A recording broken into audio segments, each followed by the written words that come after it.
Hey, have you ever experienced the insane acceleration of a Tesla or the autonomy aspect of it? No, not actually for quite a while. My dad used to own one years ago, but I haven't been in one recently. All right, well, let's do it. I would love to give you an experience that you'll love. Oh, that'd be awesome. Let's do it. All right, I think we are live. So obviously we have our friend Ted in the car, and this is gonna be his first experience of the insane acceleration, specifically in a P100D Model X. And so, you excited for this or what? Yeah, I'm looking forward to it. Can I tell you, I'm a little nervous. Yeah. But giggly nervous. I've seen videos of like some acceleration, all of a sudden people can't grab a dollar bill or whatever. So yeah, we'll see how it goes. But this should be a good road to do it. Yeah, these are the literally the fastest family-made SUVs. Yeah. So, all right, you ready? I'm ready. Oh!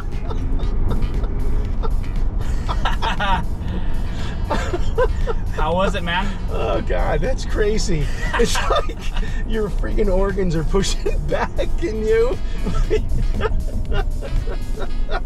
Yeah, no, seriously, man. Well, let's, oh man, I bet you have fun doing that too. Holy yeah, shit. well, let's try. All right, try one more prepared, time. Yeah. Oh! Oh, all right, man. Oh, so man. just give me a quick, like, you know, what did you think of that, and what was that feeling like? I mean, it's kind of undescribable. I mean, you just the amount of force, like everything is getting pushed back. It's just sort of crazy how much energy and how much torque that this vehicle has. I'm just totally shocked that like the tires and everything can handle it, given just how much force it is. I mean, I haven't been in a supercar, but I imagine that's exactly what it feels like. Yeah, yeah. I mean, these are the at least the Model X is the fastest. It's literally the fastest production-made family SUVs. There's nothing that gets better than it. Well, it's insane. It's totally insane. I guess that's why they call it ludicrous mode. Yeah, yeah. You know, imagine what Plaid is. So 0 to 60 in 2.5 seconds, right? Right. So what is this supposed to be for 0 to 60 in ludicrous? 2.5. Oh, so it is the same. Yep. Okay. Yeah. Wow. Yeah. So it's pretty amazing that they were able to literally take all of the crappy things about an SUV and make it all the best things, right? It's no longer like the typical Prius, right? Right. And people don't realize that's the acceleration is one of the amazing benefits of EVs, in addition to a lot of other, you know, great things of it. But, you know, they've always talked about the acceleration, but until you feel it, it's kind of mind-blowing. Exactly. So what I've turned on here now is the full self-driving beta 11.4.3.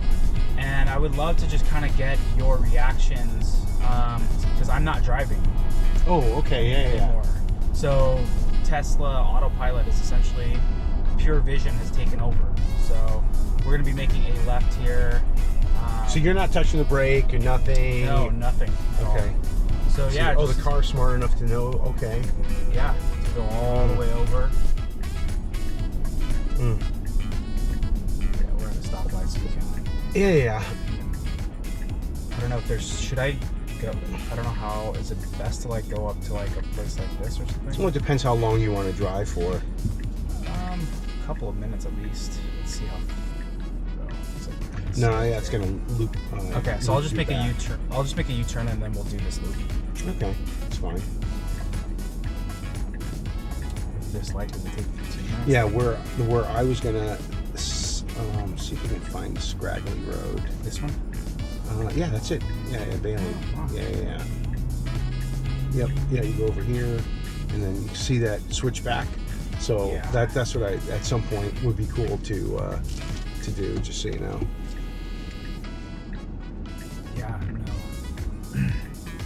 Well, probably should have came a little earlier, but That's all right. all good.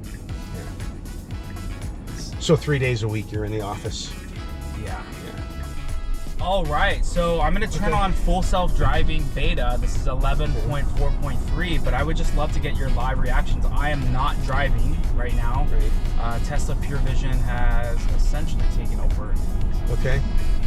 So the thing that's interesting is I mentioned earlier my father had a Tesla years ago, and I remember him showing it to me. And the thing that I actually remember more than anything, this was maybe 3 years ago, was how often he had to constantly, take the wheel. Yep. And you could see it on the highway; it was better than in the city. So I'm definitely curious to see sort of how this does, given this route where we're on here, and it's going to be making a bunch of turns. Yeah. So you haven't intervened in anything yet? No, Okay. not doing anything. Not doing anything. And All right. even what you experienced with your dad probably wasn't turns either, right? It was pretty basic. It was autopilot on the highway. It was autopilot on the highway. No, he did have FSD, but it was definitely the early days. And when he would use it, I mean, maybe that was the problem. Maybe he didn't. I know he had paid for it, but maybe it wasn't like fully mapped out or whatever for the secondary roads. Okay. But he would put it on and set destinations and whatnot, and it would try, but it just seemed to be make mistakes, and a lot of things like yields and various turns it just would have challenges with. Well, good. So what are you thinking? I mean, it's come to a couple of stops. It's obviously gone around various things. Yeah. I mean, it's interesting to sort of have it sort of see, like, even this sort of area here, right? A normal driver probably wouldn't have come to close to a complete stop like it did, but obviously it was trying to figure out where the road was. Yeah, this is exactly. this is a pretty good test, because although there's no cars, the roads are not squared off. A lot of curves and hills and undulations. So it's doing a pretty good job, a very good job, I would say, given that this is having to find its way on the path here as we go up. Yep. And this is the other thing, is there's no yellow line here, so it just knows, though, hey, I need to stay more to the right. And I can see in the screen there, it sees the cars, it sees the barrels, and it's pretty. And yeah, here's a divider going around that. Yep. It's pretty impressive. Well, maybe would have slowed down on the speed bump. Yeah. It does some of them, but not. That one I didn't even see myself, so exactly. I don't blame the car for not being able to see that one. Yeah, I've never been up in this area, but the road's pretty narrow. Oh, that's interesting. Slow down for that one. So, I mean, there's no doubt in my mind, being in technology myself, that this is going to ultimately get there. And when full self-driving does, it'll be a game changer in so many ways. I just think about elderly people who have limited ability. Yep. People who have vision problems, can't see at night or whatever. There's just a lot of value that it's going to bring, outside of just people who, I'm going to use it for work and read while it drives me as I'm going. Yep. So it's very impressive. Yep. All right, let's map back to your house. Okay. We can get a couple more reactions on the way back. Yeah. No, I mean, I think that's the key thing. Tight turn. I don't expect FSD to get this. Right. Charter. Yeah.